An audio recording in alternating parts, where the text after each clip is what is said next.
காலையிலேயே husband kitchen வந்துட்டு, "நீ ஏன் இப்படி இருக்க? இவன் இப்படி சுத்தமா எனக்கு பிடிக்கவே இல்ல. வீட்ல அவ்வளோ சவுண்டா இருக்கும். கதிர் கூட விளையாடுவேன், சானு கூட விளையாடுவேன். என்கிட்டயே வம்பிழுத்து விளையாடிட்டு இருப்ப. அவ்வளோ சவுண்டா இருக்கும். ஆனா இப்ப வர வர எனக்கு பிடிக்கவே இல்ல. 3, 4 நாளா ரொம்ப அமைதியா இருக்க. வீடு வீடாவே இல்ல. நீ இப்படி இருக்காத. தயவு செஞ்சு மாறிக்கோ.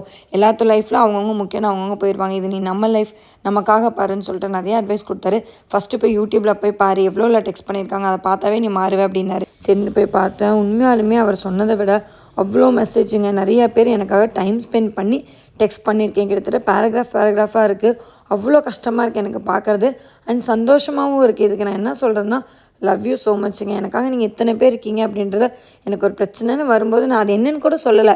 பட் ஆனால் நான் உங்கள் கூட நிற்கிறோங்க்கா, நாங்களாம் இருக்கோங்க்கா, விர்ச்சுவல் ஹக்குக்கா அப்படின்னு அத்தனை பேர் டெக்ஸ்ட் பண்ணியிருக்கீங்க. நீங்கள் மட்டும் இல்லாமல் என் ஃபேமிலி சர்க்கிளில் என் அண்ணி, என் தங்கச்சி, என் அக்கா, என் சிஸ்டர்லாம் பார்த்தீங்கன்னா, நான் இருக்கும்போது நீ எதுக்குக்கா ஃபீல் பண்ணுற அப்படின்னா, ஊர்லேருந்து அண்ணி வந்துட்டு, "குட்டி எனக்கு கால் பண்ணா நான் உன்கிட்ட பேசினாங்க." கிட்டத்தட்ட சொன்னால் நம்ப மாட்டீங்க, 114 கான்டாக்ட்லேருந்து எனக்கு வாட்ஸ்அப் மெசேஜுங்க. அவ்வளோ இதாக இருந்தது. எனக்காக இத்தனை பேர் இருக்கீங்கன்னு நினைக்கும்போது உண்மையாலுமே ஐ அம் ஹாப்பிங்க இப்போது.